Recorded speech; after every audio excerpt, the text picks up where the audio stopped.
শ্রী শ্রী চৈতন্য চরিতামৃত মধ্যলীলা চতুর্বিংশ পরিচ্ছেদ।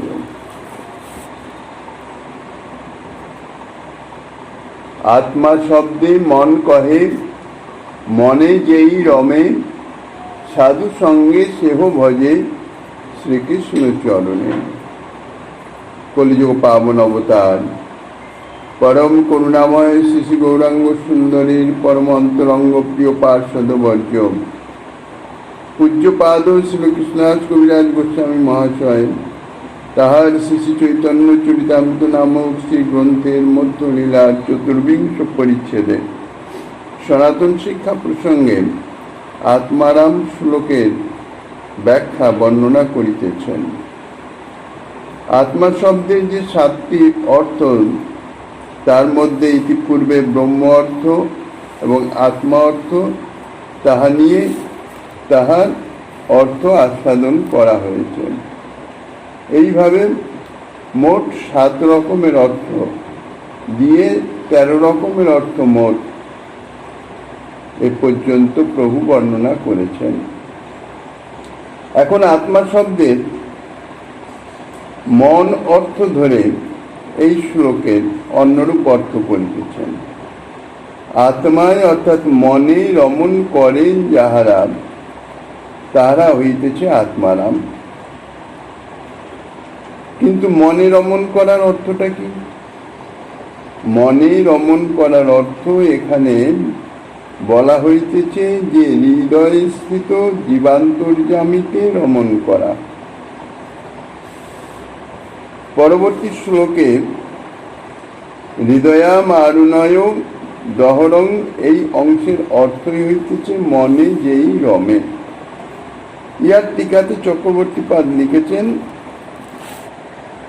আরুণয়ন্ত হৃদয়ং হৃদয়স্থিত জীবান্তর্যামিনং বুদ্ধাদি প্রবর্তনয়া জ্ঞান শক্তিদায়কং দহরং দুর্গেত্বাৎ সূক্ষ্মম ইত্যাদি। তাহলে এতে বোঝা যাচ্ছে যে যিনি অন্তর্যামী রূপে প্রত্যেক জীবের হৃদয়ে অবস্থান করছেন এবং যিনি প্রত্যেক জীবের বুদ্ধিশক্তির প্রবর্তক, তাহাকে যাহারা ধ্যান করেন তাহাদিগকেই এই পয়ারে এই মনে রমণকারী বলা হচ্ছে। এই পয়ারের অর্থ হচ্ছে এই বুদ্ধিশক্তির প্রবর্তক হৃদয়স্থিত অন্তর্যামী সূক্ষ্ম ব্রহ্মকে যাহারা ধ্যান করেন তাহারাও সাধু কৃপা যদি প্রাপ্ত হন তাহলে শ্রীকৃষ্ণ ভজন করেন। উদরম উপাসতেই ঋষিবত্ম সুকুরপদৃশ পরিসর পদ্ধতি হৃদয় মারুণয় দহরম তত উদগাদনন্ত তব ধাম শির পরমং পুনরিহ ইয়ৎ সমেত ন পতন্তি কৃতান্ত মুখে। শ্রীমদ্ ভাগবতের 10ম স্কন্ধের একটি শ্লোকের উদ্ধৃতি দিচ্ছেন। ঋষি সম্প্রদায়ের মধ্যে স্থূল দৃষ্টিতে ঋষিগণ উদর মধ্যে অর্থাৎ মণিপুরস্থ ব্রহ্মের ক্রিয়াশক্তিদায়ক বৈশ্যানন্তর্যামী ধ্যান করে থাকেন।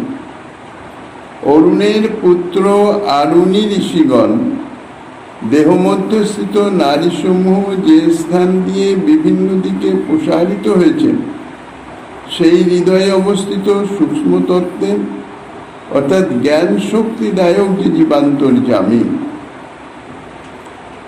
অন্তর্যামীর বিভিন্নত্ব এখানে প্রকাশিত হচ্ছে। মণিপুরস্থিত ব্রহ্ম অর্থাৎ ক্রিয়া শক্তিদায়ক, ইনি হচ্ছেন বৈশ্যানর অন্তর্যামী। আর হৃদয়ে অবস্থিত যে সূক্ষ্ম তত্ত্ব, তিনি হচ্ছেন জ্ঞান শক্তিদায়ক জীবান্তর্যামী। সেই জ্ঞান শক্তিদায়ক যে জীবান্তর্যামী তার উপাসনা করেন। হে অনন্ত, সেই হৃদয় হইতেই জ্যোতির্ময় সুষুম্না নারী ব্রহ্মরন্ধ্রে উদ্গত হয়েছেন।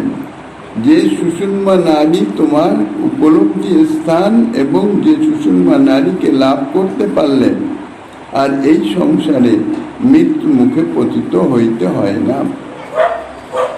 ঋষিদিগের মধ্যে যাহারা স্থূল দৃষ্টি তাহারা উদরং উপাসতে, অর্থাৎ উদর অর্থাৎ পেট, উদরের উপাসনা করে থাকেন। তন্ত্রের মতে উদরের অঙ্গীভূত নাভিতে মণিপুর নামক একটি পদ্ম আছে। ষটচক্রের অন্তর্গত একটি চক্র হচ্ছে এই মণিপুর চক্র। ব্রহ্ম একরূপে এই পদ্মেও অবস্থিত আছেন, অর্থাৎ যারা যোগ সাধনা করেন ধীরে ধীরে ধীরে ধীরে এই কুণ্ডলিনী শক্তিকে জাগরিত করে ঊর্ধ্ব দিকে উত্তোলন করে একের পর এক চক্র ভেদ করে সহস্রারে গিয়ে পরমাত্মার সঙ্গে মিলিত করান। তো এই শ্লোকে উদরের উপাসনার বলতে বোঝাচ্ছেন এই যে উদর মধ্যস্থিত যে মণিপুর নামক যে চক্র অর্থাৎ পদ্ম, সেই পদ্মে অবস্থিত ব্রহ্মের উপাসনাকেই লক্ষ্য করে বলছেন। অথবা অহং বৈশ্যানর ভূত্বা প্রাণিনাং দেহমাশ্রিত প্রাণাপান সমাযুক্ত পশ্চাম্যহং চতুর্বিধম, গীতাতে যে শ্লোক বলেছেন, এই শ্লোকের অনুসারে শ্রীকৃষ্ণের এই কথার অনুসারে ভগবানই বৈশ্যানর রূপে উদরে অবস্থিত থেকে চতুর্বিধ অন্নকে অর্থাৎ চর্বচুষ্য লেজ্জ পেয় যাহা সে ভোজন করে সেই অন্নকে পরিপাক করিয়ে ক্রিয়াশক্তি দান করে থাকেন সেই ভগবান। উদরের উপাসনা বলতে এই শ্লোকে বলছেন এই ক্রিয়াশক্তি দাতা বৈশ্যানরের উপাসনাও বুঝাতে পারে।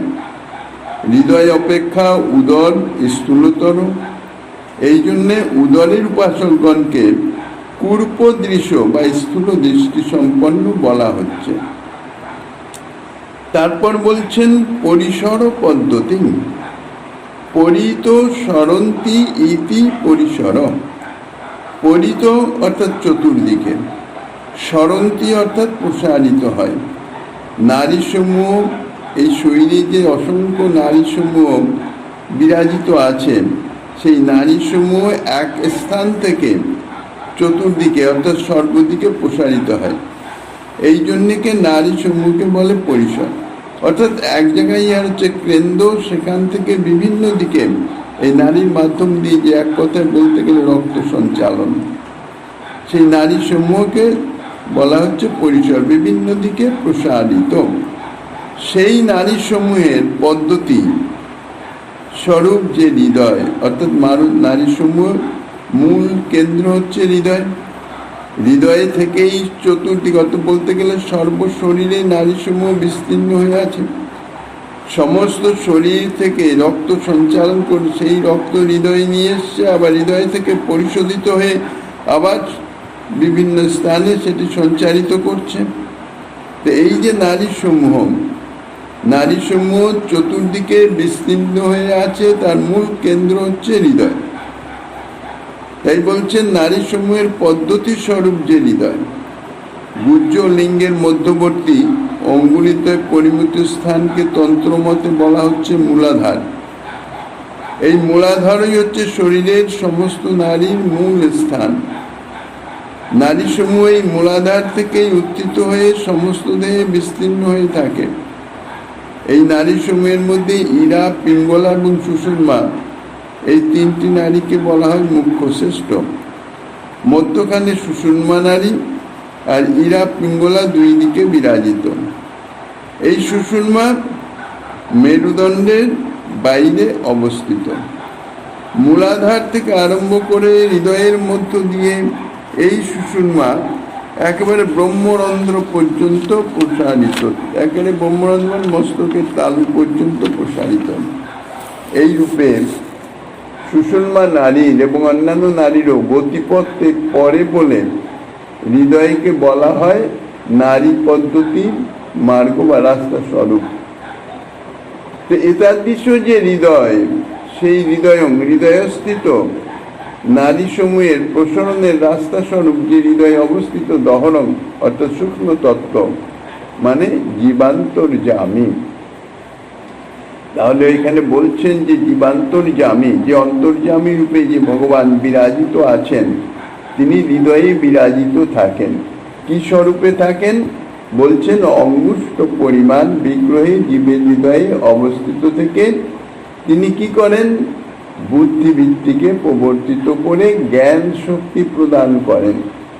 মহান প্রভুর্বৈ পুরুষ সত্যস তেজ প্রবর্তক অঙ্গুষ্ঠ মাত্র পুরুষ অন্তরাত্মা সদা জনানাং হৃদয়ে সন্নিবিষ্ট।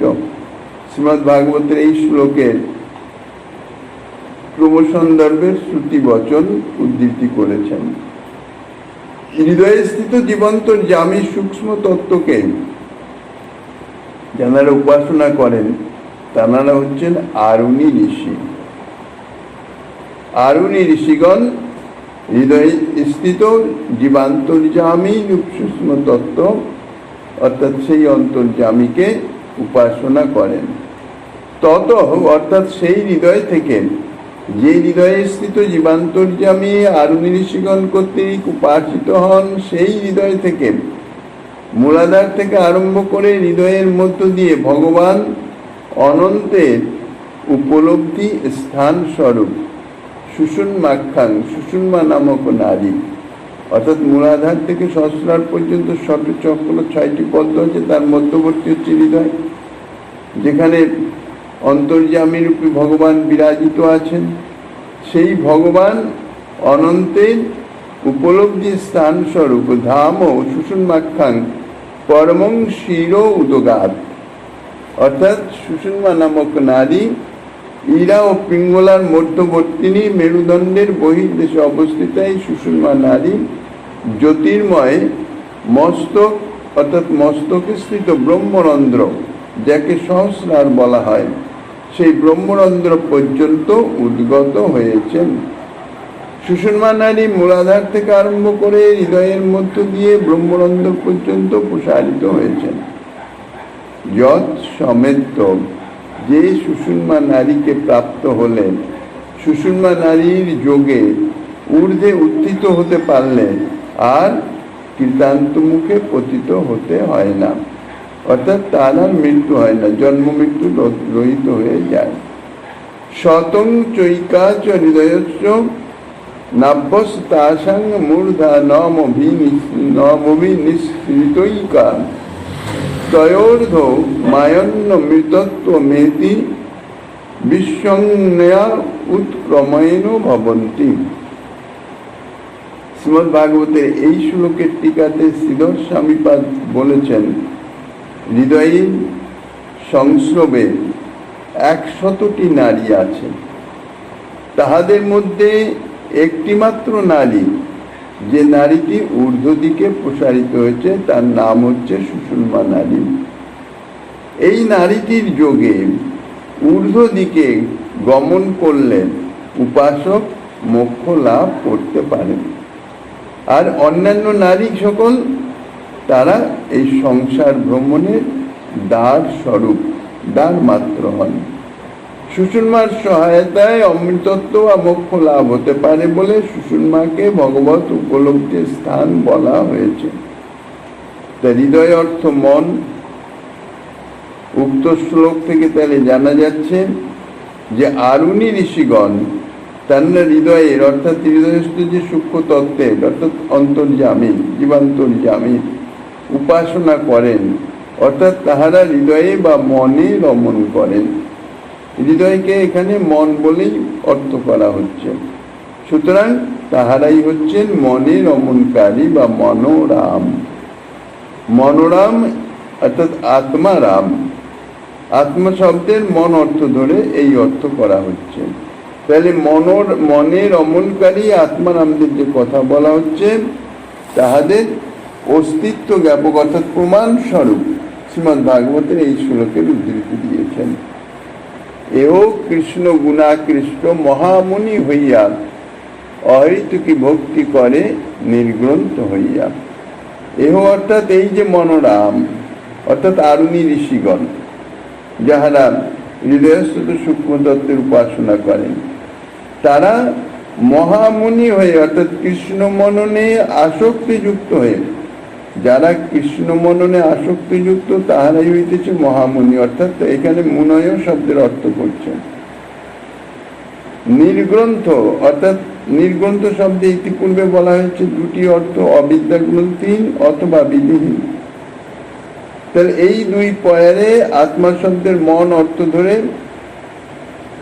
আত্মারাম শ্লোকের আরেকটি অর্থ পাওয়া গেল। তা হচ্ছে কি না, বুদ্ধি শক্তির প্রবর্তক, হৃদয়ের মধ্যস্থিত অন্তর্যামী সূক্ষ্ম ব্রহ্মকে যারা ধ্যান করেন, সেই মনোরাম আত্মারাম গণ তাহারাও সাধু সঙ্গের প্রভাবে, অর্থাৎ মুখ্য কিন্তু সাধু সঙ্গ, ইত্যম্ভূত গুণ হরিতে অহেতুকি ভক্তি, এই যে এনারা অহেতুকি ভক্তি করেন, অর্থাৎ শ্রীকৃষ্ণের শুদ্ধ ভক্তিতে ভজনা করেন, শ্রীকৃষ্ণের গুণ ও লীলা ইত্যাদি কথা শ্রবণ করে, শ্লোকের মূল যা তাৎপর্য, এই যে শ্রীকৃষ্ণের গুণে আকৃষ্ট হয়ে তাহারা নিজস্ব উপাসনাকে পরিত্যাগ করে শ্রীকৃষ্ণ ভজনে রত হন। কারা কারা রত হন? আত্মারাম শব্দের বিভিন্ন অর্থ করে প্রভু সেই তাহাদের কথা বর্ণনা করছেন, কিন্তু এর মূল হচ্ছে সাধু সঙ্গ প্রভাবে। সাধু সঙ্গে শ্রীকৃষ্ণের লীলা গুণগান ইত্যাদি শ্রবণ করলেন, শ্রবণের মাধ্যমে সেই কৃষ্ণ গুণে আকৃষ্ট হয়ে তখন তাহারা শ্রীকৃষ্ণ ভজনে রত হন। তাই এখানেও সেই যে মনোরামাগণ যাহারা হৃদয়ের মধ্যস্থিত অন্তর্যামী সূক্ষ্ম ব্রহ্মকে ধ্যান করে, যাহাদের আরুণী ঋষি বলা হয়, তাহারাও সাধু সঙ্গের প্রভাবে নির্গ্রন্থা হয়ে শ্রীকৃষ্ণ ভজন করেন। নির্গ্রন্থ হয়ে, নির্গ্রন্থা অর্থাৎ অবিদ্যা গ্রন্থহীন হয়ে অথবা বিধিহীন হয়ে তাহারা শ্রীকৃষ্ণ মননে আসক্তিযুক্ত হয়ে উরুক্রম শ্রীকৃষ্ণের অহেতুকি ভক্তি করে থাকেন। এমনই পরমাশ্চর্য শ্রীহরির গুণ মহিমা। তাহলে এই পর্যন্ত এই অর্থটি নিয়ে আগের 13টি আর এই একটি অর্থ, মোট 14টি অর্থ পাওয়া গেল। এরপরে আত্মা শব্দের আরেকটি অর্থ হচ্ছে যত্ন। আত্মা শব্দে যত্ন কহে, যত্ন করিয়া মুনয়ে অপি কৃষ্ণ ভজে গুণাকৃষ্ট হয়ে। আত্মা শব্দের যদি যত্ন অর্থ ধরা হয় তাহলে আর এক রকম অর্থ আসছে। আত্মারাম বলতে তাইলে সেখানে অর্থ হবে যত্নরাম। যত্নরাম কাদের বলা হচ্ছে? যাহারা অত্যন্ত যত্নশীল। যত্নশীল অর্থাৎ অত্যন্ত আগ্রহের সহিত যাহারা প্রারব্ধ কার্য সম্পাদনের জন্য যত্ন করে থাকেন, তাহারাই হচ্ছে যত্নরাম। মুনয় অপি কৃষ্ণ ভজে, মুনিগণও কৃষ্ণ ভজন করেন। পূর্বে যে কয়টি অর্থ করা হয়েছে তাহাতে শ্লোকের এই পূর্বন্তী ক্রিয়ার কর্তা হচ্ছেন আত্মারাম। কিন্তু আত্মা শব্দে যদি যত্ন অর্থ ধরা হয় তাহলে সেই সময়ে আর আত্মারাম এই পূর্বন্তী আত্মারামগণ করেন, অর্থাৎ কর্তা পদ হবে না, তখন মুনয় পদকেই এই কর্তা পদে বর্ণন করতে হবে। মুনয় অর্থাৎ তপস্বী। এর প্রমাণ স্বরূপ শ্রীমদ্ ভাগবতে একটি শ্লোকের উদ্ধৃতি দিয়েছেন। তস্যৈব হেতো প্রজতে তো কবিদ ন লভ্যতে যদ ব্রহ্মতা মুখরি যথা তল্লভ্যতে দুঃখ বদন্ন তো সুখম কালীন সর্বত্র গভীর লঙ্ঘসা।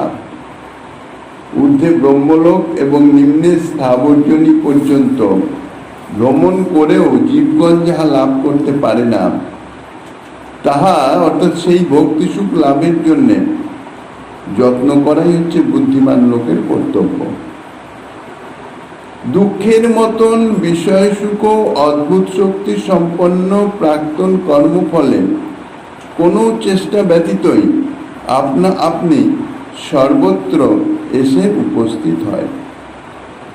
অর্থাৎ আমরা যেমন দুঃখ চাই না, কিন্তু দুঃখ আমাদের ভোগ করতেই হয়, তেমনি বিষয় সুখ, জড়জাগতের যে সুখ ভোগ আমরা যেটা চাই এবং যেটি প্রাপ্তির জন্য সদা সর্বদা চেষ্টা করি, কিন্তু সেই বিষয় সুখ যদি আমরা না চাই, তাহলেও সেটি আপনা আপনি দুঃখের মতন আপনা আপনি আমরা প্রাপ্ত হয়ে যাব, কোনো চেষ্টা ব্যতীত।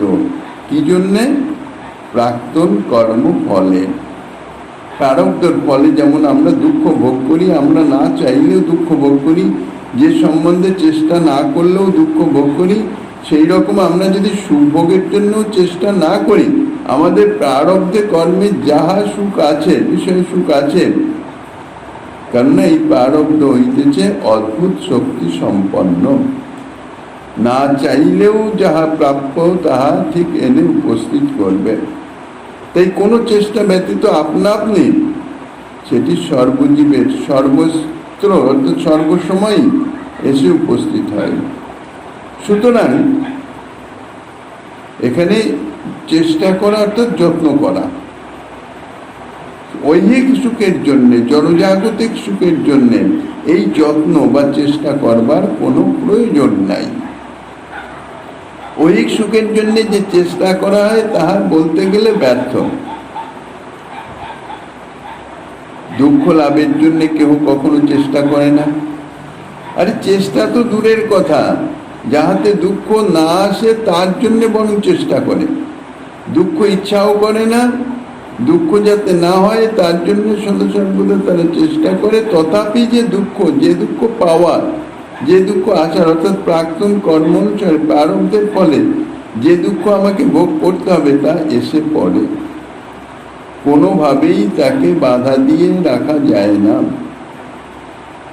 আর ঠিক তার বিপরীত সুখের জন্যে, বিষয় সুখের জন্যে অর্থাৎ দেহ ইন্দ্রিয়াদি ইত্যাদি সুখের জন্যে লোক নিরন্তর চেষ্টা করে থাকেন। কিন্তু যে সুখের জন্য চেষ্টা করা হয় সেই সুখ যে সমস্ত প্রাপ্ত হওয়া যায় বা প্রাপ্ত হয় তাহা বলা যায় না। প্রাক্তন কর্মফলে যে সুখ প্রাপ্ত হবার সেটুকুই শুধু প্রাপ্ত হয়। যে সুখ আসবার নয়, যে সুখ পাওয়ার নয় আমার, সেই সুখের জন্য যতই চেষ্টা করি না কেন সে সুখ আর আমার ভাগ্যে জোটে না। সুখ আসে কর্মফলে, জীবের চেষ্টার ফলে নয়। জীবের চেষ্টায় সুখোদ্গমের উপলক্ষ মাত্র হয়, বাস্তব কথা জীবের চেষ্টাটি সুখলাভের কারণ নহে। সুতরাং প্রাক্তন কর্মের ফলেই যদি সুখের আগমন হয় তাহলে ওই সুখের জন্য চেষ্টা করবার কোনো প্রয়োজন নেই। চেষ্টা না করলেও আমরা মনে করি যে আমরা যে চেষ্টা করছি, যত্ন করছি সুখ লাভের জন্যে, তার ফলেই আমরা সুখ লাভ করছি, কিন্তু তত্ত্ব তো তাহা নয়। যদি আমরা নিশ্চেষ্ট হয়েও থাকি তাহলেও আমার কর্মফলে যেটি প্রাপ্য সেটুকু আমি অবশ্যই পাব। প্রাক্তন কর্মফলে সুখ আসবেই, কারণ বর্তমান থাকলে কার্য গঠিত হবেই, তাহা কোনোভাবেই রদ করা যায় না। এটি হচ্ছে জড়জাগতিক সুখ দুঃখের কথা, অর্থাৎ দেহেন্দ্রিয়াদির সুখানুভব বা দুঃখ অনুভবের কথা। কিন্তু এই প্রাকৃত জড়জাগতিক সুখ ছাড়া আরেকটি সুখের বিষয় আছে, যাহাকে বলা হয় ভক্তি সুখ। এই ভক্তি সুখ কিন্তু প্রাক্তন কর্মফলে লাভ হয় না। এই ভক্তি সুখ কেহ কখনো চেষ্টা ব্যতীত, যত্ন ব্যতীত লাভ করতে পারে না। এমনকি যাহারা ব্রহ্মলোকের অধিবাসী, এই জড়জগতের কথা তো দূর, ভূলোকের কথা তো দূর, এরপরে ভূবরলোক, স্বর্লোক, মহলোক, জনলোক, তপলোক, ব্রহ্মলোক, উত্তরোত্তর সুখপ্রাপ্তির সুখময় স্থান, সেই ব্রহ্মলোকবাসী পর্যন্ত তারাও যদি চেষ্টা না করে তাহলে তারা কখনো কস্মিন কালেও ভক্তি সুখ অনুভব করতে পারে না। তাহলে এই ভক্তি সুখ লাভের জন্যে, ভক্তি সুখ প্রাপ্তির জন্যে দরকার হচ্ছে চেষ্টার অর্থাৎ যত্নের বিশেষ প্রয়োজন। তাই যারা বুদ্ধিমান ব্যক্তি তারা তাদের যে চেষ্টা, তাদের যে কর্মক্ষমতা বা তাদের যে বুদ্ধিবৃত্তির যে প্রয়োগ, তারা এই জড়জাগতিক সুখ দুঃখ অর্থাৎ সুখ লাভের জন্য বা দুঃখ না আসে, দুঃখ নিবৃত্তির নিমিত্ত তাহারা কখনো ব্যবহার করে না।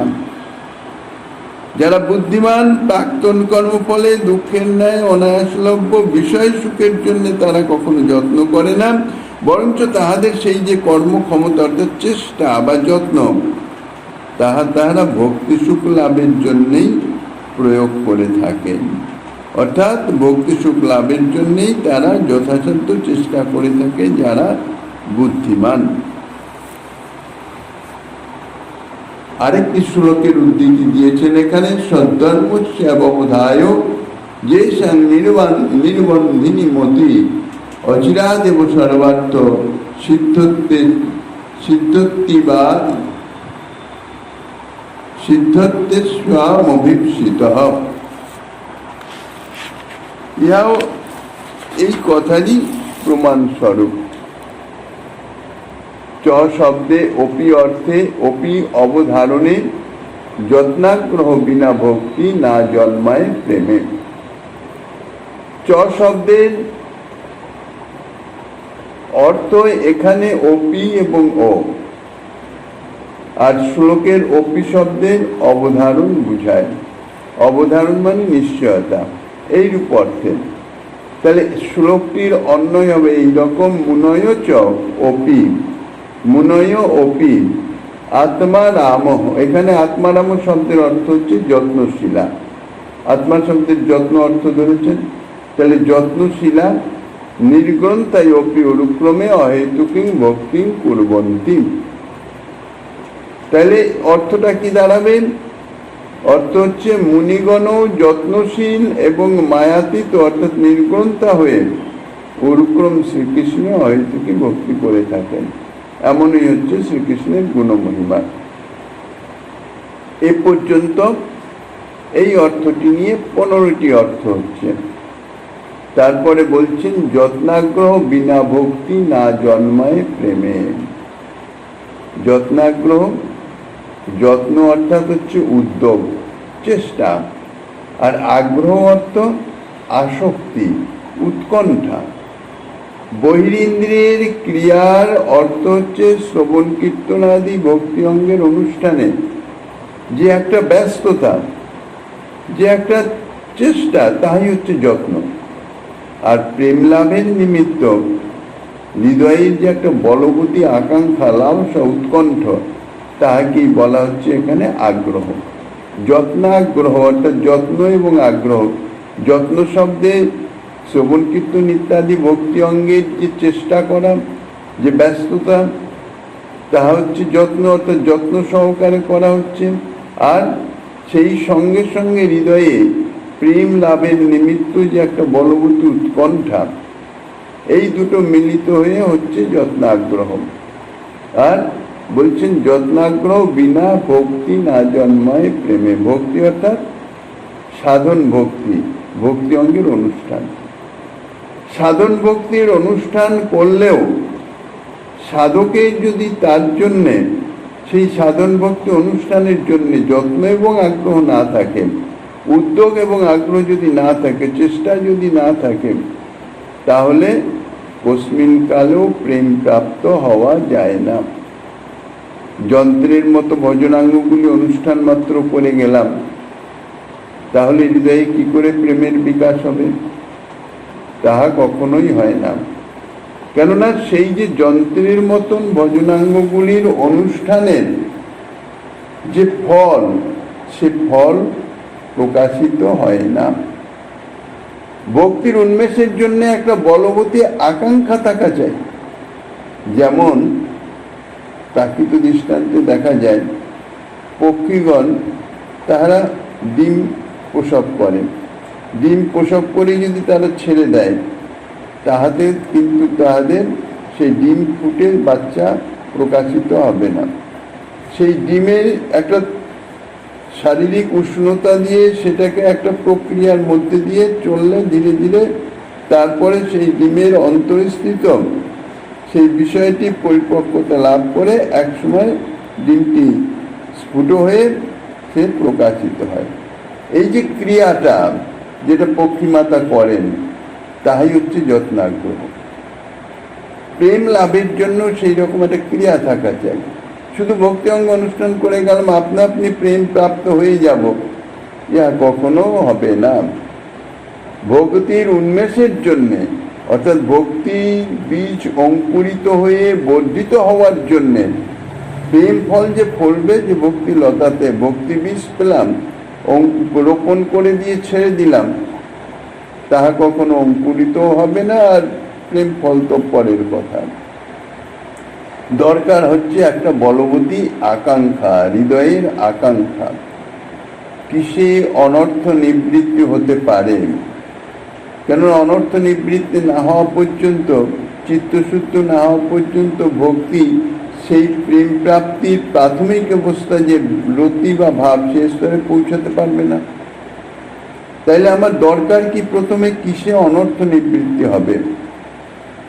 কিসে চিত্তের মলিনতাটা দূরীভূত হতে পারে? চিত্তের মলিনতা অর্থাৎ নিজ সুখভোগ বাসনা, অনাদিকাল থেকে যেটা আছে, সেটা আমরা চেষ্টা করেও দূরীভূত করতে পারছি না। আমরা যদি মনে করি যে আমরা সুখ চাইব না, যত দুঃখ আসুক বা যে অবস্থায় আসুক, আসুক, কিন্তু আমরা নির্বিকার হয়ে থাকতে পারবো না। একটু যদি কোনো রকম দেহে ইন্দ্রিয়ের অসুবিধা এসে উপস্থিত হয়, সঙ্গে সঙ্গে এই অস্থিরতা শুরু হয়ে যাবে সেই অসুবিধা দূর করবার নিমিত্ত। তাহলে এটা তো সুখভোগের বাসনা, ইহাই হচ্ছে চিত্তের মলিনতা। কিন্তু সেই যে সুখ বা সেই যে অসুবিধা, সেটা তোমার প্রাক্তন কর্মফলে লব্ধ, কিন্তু তাহলেও সেটি ধৈর্য ধরে সেটিকে গ্রহণ করা, বরণ করা সম্ভব হয় না। কেননা সুখ বাসনা, যতক্ষণ পর্যন্ত হৃদয়ে সুখ বাসনা রয়েছে, ততক্ষণ পর্যন্ত দুঃখ নিবৃত্তির একটা চেষ্টাও থাকবে সঙ্গে সঙ্গে। আর এটাই হচ্ছে চিত্তের মলিনতা। তাহলে কিসে আমাদের এই চিত্তের মলিনতা দূরীভূত হতে পারে, অনর্থ নিবৃত্তি হতে পারে? অর্থাৎ চিত্তের এই মলিনতাটা দূরীভূত হলেই ভজনের বিঘ্নকারী যে এই অনর্থ, ইহা দূরীভূত হয়ে চিত্ত শুদ্ধর দিকে এগোতে পারে। তাহলে কিসে, কিভাবে এটি হবে? সদা সর্বদাই সেই বিষয়ে একটা বিশেষ চেষ্টা চাই, অন্তরের একটা বিশেষ চেষ্টা। যেমন একটা বিশেষ কোনো কিছু কর্মসিদ্ধির নিমিত্ত যদি সেটি শুরু হয়, অর্থাৎ উদ্যোগ যদি শুরু হয়ে যায়, তাইলে নিরন্তর মনের মধ্যে সেইটা কি করে পরিপক্ক হবে, সেটা কি করে কাজে পরিণত হবে, সেই চিন্তা ভাবনা সেইটাই চলতে থাকে এবং তজ্জনিত চেষ্টাই চলতে থাকে। ঠিক সেই রকম ভক্তিমার্গে গিয়েও কিসে এই অনর্থ নিবৃত্তি হবে, কিসে হৃদয়ের মলিনতা, শশুকতা আর বহির্মুখ বৃত্তি, কৃষ্ণ সম্বন্ধন ছাড়া এই জড়জাগতিক বিষয়ের দিকে যে মন বারবার ছুটে যায়, এ বিষয়ে এটা চাই, ওটা চাই, সেটা করতে হবে, এটা করতে হবে, এই যে নানান রকমের যে ভাবনা, নিরন্তর সংকল্প বিকল্প মনের মধ্যে চলতেই আছে। কি করে এর থেকে নিবৃত্তি পাওয়া যায়? তার জন্যে যেমন বিশেষ চেষ্টা চাই শারীরিকভাবে, তেমনি কাতর প্রাণে আন্তরিকভাবে ভগবত চরণে কি ভক্ত চরণে প্রার্থনা করতে হবে। এইভাবে বলবতী উৎকণ্ঠা এবং অত্যন্ত প্রীতির সহিত যারা ভজনাঙ্গগুলির অনুষ্ঠান করেন, অর্থাৎ শ্রবণ কীর্তন ইত্যাদি যে ভক্তি অঙ্গের অনুষ্ঠান, শ্রীকৃষ্ণ সম্বন্ধনীয় যে ক্রিয়া, তাহা যাহারা করেন, পরম করুণ ভক্তবৎসল শ্রী ভগবান কি করেন? কৃপা করে তাদের চিত্তে সেই প্রেম প্রকাশের অনুকূল বুদ্ধিবৃত্তি স্ফূর্তি করে দেন। তাহার কৃপায় কি হয়? ধীরে ধীরে ধীরে ধীরে বুদ্ধিবৃত্তি স্ফূর্তি প্রাপ্ত হয়। সেই বুদ্ধিবৃত্তি অনুসরণ করে তাহারা ভজন ক্রিয়াতে অগ্রসর হতে হতে ধীরে ধীরে প্রেমের উন্মেষ হতে পারে। আসক্তি শূন্য অনুষ্ঠান দ্বারা প্রেম বিকাশের বিশেষ কিছু সহায়তা হয় না। অর্থাৎ সেই ভক্তি অঙ্গ যাজন, সেই ভজন করা, অর্থাৎ সেই ভজন আসক্তি শূন্য যে ভজন, সেই ভজনের দ্বারা কিন্তু যথার্থ প্রেম প্রাপ্ত হয় না। আর বিনা প্রেম সে নাহি মিলে নন্দলালা, শ্রীকৃষ্ণ সেবা তো শুধু পড়া হতো। এই পরের পূর্বের দুটি শ্লোকে এবং পরের দুটি শ্লোকে সাধকের যত্নের প্রয়োজনীয়তার প্রমাণ দেখিয়েছেন।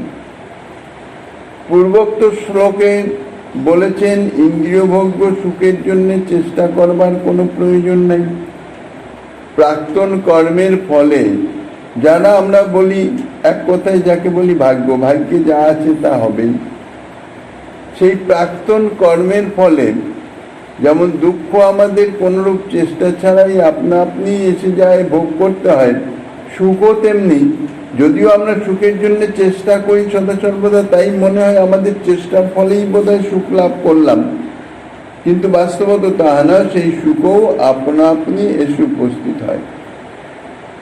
চক্রবর্ত পরিবর্তন্তে দুঃখানি চ সুখানি চ। এই জগতে সুখ দুঃখ যেমন দিন রাত্রি চলছে, দিনের পর রাত্রি আসবেই, আবার রাত্রির পর দিন আসবেই।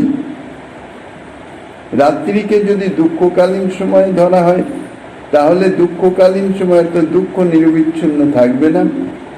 জগতের নিয়মই এই দুঃখের, অর্থাৎ রাত্রি এক সময় প্রভাত হবে, ভোর হবে, আলো ফুটবে।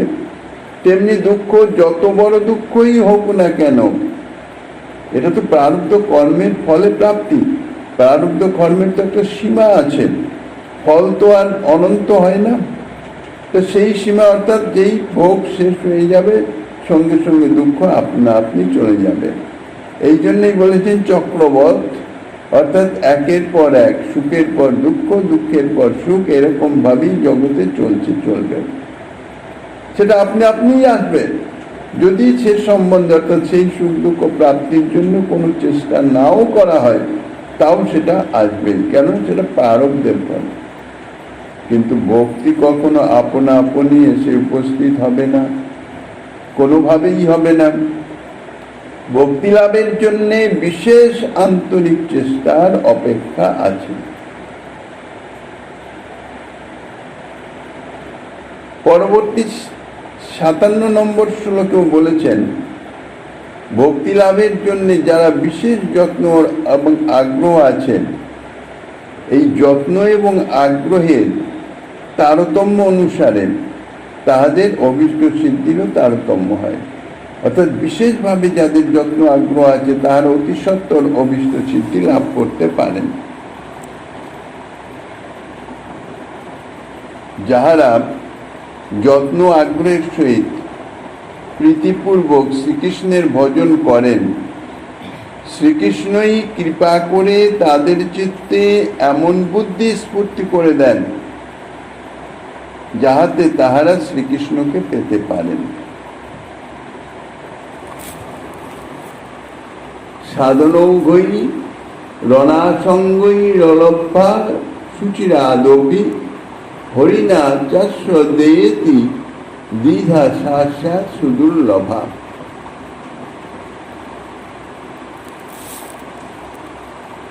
অর্থ হচ্ছেন আসঙ্গ রহিত, অর্থাৎ সাক্ষাৎ ভজনে প্রবৃত্তিহীন, বহু বহু সাধন দ্বারা সুচির কালেও, অর্থাৎ বহু জন্মেও অলভ্যা এবং শ্রীকৃষ্ণ কর্তৃক আশু অদেয়া সেই হরিভক্তি, এই দুই রকমেই সুদুর্লভা।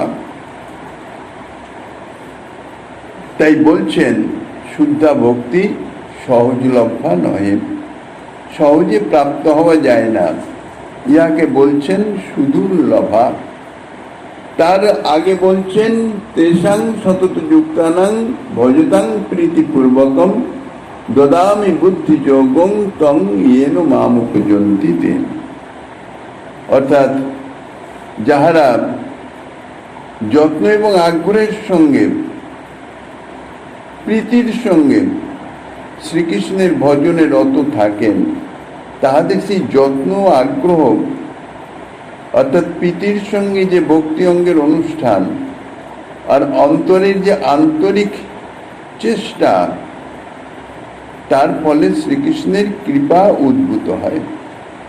শ্রীকৃষ্ণের কৃপাই তখন কৃপা করুণা প্রকাশিত হয়ে তাহাদের চিত্তে এমনই একটা বুদ্ধি স্ফুরিত করে দেন যে সেই বুদ্ধির সহযোগে আর সেই সঙ্গে সঙ্গে তাহাদের যত্ন এবং আগ্রহের সহযোগে তাহাদের যে ভজন অতি শীঘ্র তাহা পরিপক্কতা লাভ করে এবং তাহারা শ্রীকৃষ্ণ প্রাপ্ত হতে পারেন। তো এই যে শুদ্ধা ভক্তি, শ্রীকৃষ্ণ প্রাপ্তির যে কথা হচ্ছে সেটা শুদ্ধা ভক্তি। শুদ্ধা ভক্তির মাধ্যমে শ্রীকৃষ্ণ ভজন, এখানে এটাই শুদ্ধা ভক্তি। এই শুদ্ধা ভক্তি বলছেন সহজলভ্যা নয়, ইহা অত্যন্ত সুদুর্লভ। এই সুদুর্লভতাটাকে আবার দুই ভাগে ভাগ করেছেন, দুই রকমের সুদুর্লভতা। এক হচ্ছে এই ভক্তি কোনো সময় কিছুতেই পাওয়া যায় না, তাহাকে সুদুর্লভ বলা হয়, কখনোই পাওয়া যাবে না। আর এক হচ্ছে যে পাওয়া যেতে পারে কিন্তু সহজে নয়, অনেক কষ্টে, অনেক সাধনে। যাহাদের সাধনে আসঙ্গ নাই, অর্থাৎ আসক্তি নাই, অর্থাৎ ভক্তি লাভের জন্য যাহাদের হৃদয়ে কোনো উৎকণ্ঠা নাই, কোনো আন্তরিক চেষ্টা নাই, কোনো রূপে আগ্রহ প্রকাশ পায় না, করতে হচ্ছে তাই করে যাচ্ছি দৈনন্দিন ক্রিয়ার মতন। যে কৌশলে ভজন করলে চিত্তে প্রেমের উন্মেষ হতে পারে, সে কৌশল যারা জানেন না, সেই কৌশলটি জানবার জন্য যাদের কোনো আগ্রহও নাই, তারা যদি শত সহস্র সাধন করতে থাকেন, তাহলেও তাহারা কোনো জন্মে কোনো সময়ই প্রেম ভক্তি লাভ করতে পারেন না। তাই কবিরাজ গোস্বামীপাদ বলেছেন এক জায়গায় যে বহু জন্ম করে যদি শ্রবণ কীর্তন অর্থাৎ ভক্তি অঙ্গ যাজন, তথাপি না পায় কৃষ্ণ পদে প্রেমধন। ভক্তি অঙ্গ সাধনেই তো প্রেম ভক্তির সাধন। সাধন ভক্তি যাকে বলছে, এই সাধন ভক্তি তো পরবর্তীকালে প্রেম ভক্তিতে পরিণত হবে। তো এই সাধন ভক্তি হচ্ছে শ্রবণ কীর্তন অর্চন বন্দন ইত্যাদি। কিন্তু এই শ্রবণ কীর্তন, এই অর্চনাঙ্গ, যত যত সাধন ভক্তি আছে, যদি যত্ন আগ্রহ শূন্য হয়ে বহু জন্ম ধরেও করা হয়, বহু কাল বলে নয়, বহু জন্ম, জন্মের পর জন্ম যদি করা হয়, কেননা ভক্তি বীজ নষ্ট হয় না, প্রবৃত্ত হয়েছে, ভক্তি জঙ্গ যাজন করিতেছে, যতক্ষণ পর্যন্ত সে প্রেম প্রাপ্ত না হচ্ছে ততক্ষণ তো এর নিবৃত্তি নাই। কিন্তু যত্ন এবং আগ্রহ না থাকার জন্যে এই ভক্তি পথে সে অগ্রসর হতে পারছে না, একই স্থানে আছে। এই একইভাবে তার এই জন্মটি চলে গেল, পরবর্তী জন্ম যে সে আবার প্রাপ্ত হলো, আবার তার সেই ভক্তি সাধন সেখান থেকেই শুরু হবে। এটা তো নষ্ট হবে না, নষ্ট হবে না, সেরকম থেকেই শুরু হলো, কিন্তু কোনো যত্ন আগ্রহ নাই, ওই চলছে চলছে, ওই রকমই চলছে। ওইখানেই যেখানকার ভক্তি অঙ্গ সাধনের যে স্তর, অর্থাৎ চিত্তের যে অবস্থা, যে বৃত্তি, সে যেখানকার সেখানে সেই অবস্থায় সে দেহ ত্যাগ হলো। কেননা দেহ প্রাপ্তি, দেহ ত্যাগ, এটা তো প্রারব্ধ কর্মের ফলে, ভক্তি লাভের জন্য তো না, বা ভক্তি অঙ্গ অনুষ্ঠানের জন্য নয়। ভক্তি অঙ্গ অনুষ্ঠানে এসবের কোনো অপেক্ষা রাখছে না। তাহলে ভক্তি অঙ্গ অনুষ্ঠান যথাবিধি হয়ে যাচ্ছে, কিন্তু যেখানকার সেখানেই পড়ে রয়েছে, তারা উৎকর্ষ হচ্ছে না, ভক্তি পথে একটু অগ্রসর হচ্ছে না। যার ফলে কি হবে, এইভাবে জন্মের পর জন্ম, জন্মের পর জন্ম ভক্তি অঙ্গ বহু জন্ম করলেও সেই যেখানকার সেখানেই পড়ে থাকছে কৃষ্ণ পদে, অর্থাৎ প্রেম স্তরে পৌঁছতে পারছে না, কোনোভাবেই প্রেম ভক্তি মিলবে না। এই জন্যই বলা হচ্ছে যত্ন আগ্রহ বিনা বহু জন্ম পর্যন্ত যদি করা যায় তাহলেও প্রেম ভক্তি মিলবে না। মুক্তি আদি কিন্তু মিলে যেতে পারে, কেননা মুক্তি তা হচ্ছে সাধ্য বস্তু, সাধনা ঠিক ঠিক করলে তা অবশ্যই প্রাপ্ত হয়ে যাবে। সেখানে যত্ন আগ্রহের অত অপেক্ষা নাই। যত্ন আগ্রহ আছে, যত্ন আগ্রহের ফলে একটু ত্বরান্বিত হবে, কিন্তু তাই বলে এক জায়গায় অবস্থান করবে না। কিন্তু ভক্তি অঙ্গ যাজনের অর্থাৎ প্রেম মিলতে হলে তার অনুষ্ঠান ঠিক ঠিক হওয়া চাই, আন্তরিকতা থাকা চাই, আগ্রহ থাকা চাই। তাহলে এইরূপ সাধক যারা এই যত্ন এবং আগ্রহ শূন্য অবস্থায় সাধনা করিতেছেন, সেই সাধকের পক্ষে হরিভক্তি একেবারেই অলভ্যা, অর্থাৎ কোনো কালেই পাওয়া যাবে না। সুদুর্লভা মানে এটা কোনো কালেই পাওয়া যাবে না। আর যাহাদের ভজনে যত্ন এবং আগ্রহ আছে, তাহাদের ভজনে এই যত্ন আগ্রহের সহযোগে ভজন করতে করতে থাকলে এই সুদুর্লভা ভক্তি, শুদ্ধা ভক্তি, তাহা সে পেতে পারে, তাহারা প্রেম পেতে পারেন। কিন্তু অতি সহজে নয়, কেননা প্রেম প্রাপ্তি ভক্তি অঙ্গ যাজন করলেই যে প্রেম প্রাপ্ত হয়ে যাব তা নয়। ভক্তি অঙ্গ যাজন করতে করতে অনর্থ নিবৃত্তি করতে হবে। অনর্থ নিবৃত্তির অপেক্ষা আছে, চিত্তশুদ্ধির অপেক্ষা আছে, বিশুদ্ধ সত্যের চিত্তে অধিষ্ঠিত হওয়ার অপেক্ষা আছে।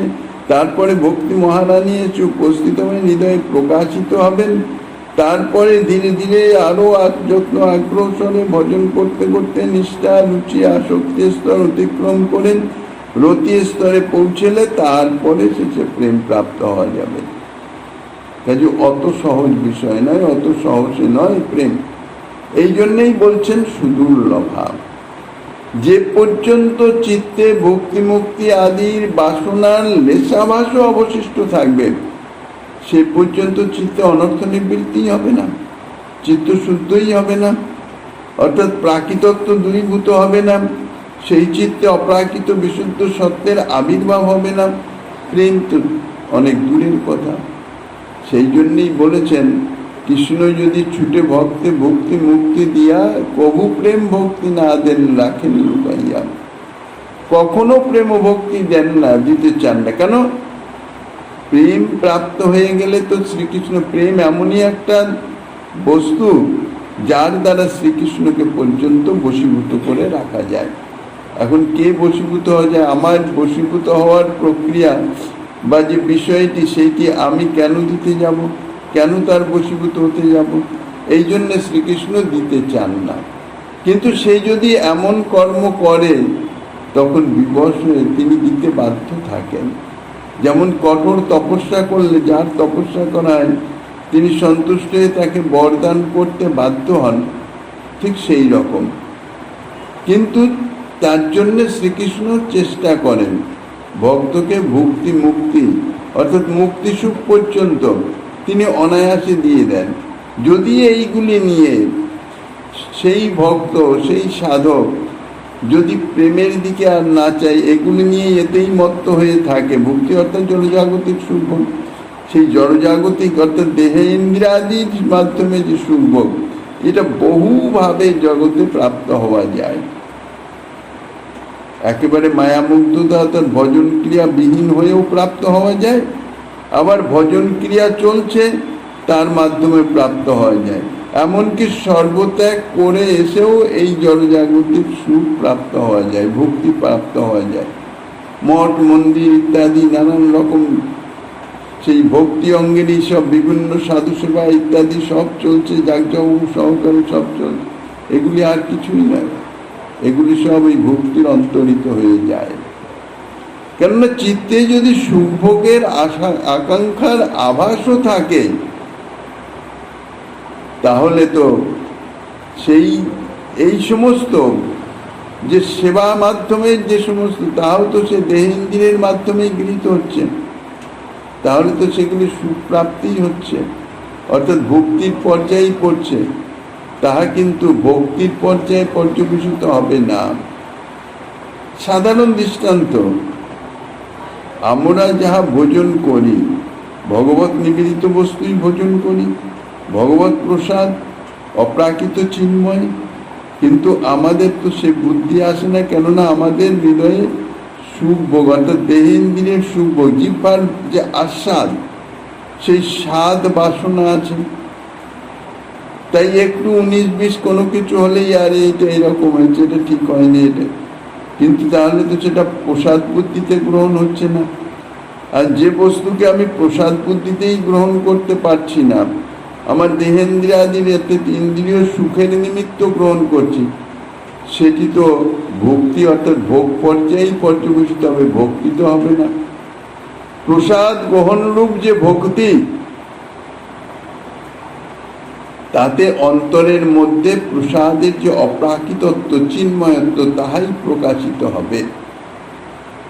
এই জন্যে শ্রীকৃষ্ণ যদি সাধককে এইরকম ভাবে ভক্তি, কিংবা যদি সে শারীরিক কোনো ভোগ ইত্যাদির দিকে সে বিন্দুমাত্র ধাবিত না হয়, তখন তাহাকে আত্মান্তিক দুঃখ নিবৃত্তি, মুক্তি দাও, মুক্তি নাও তুমি।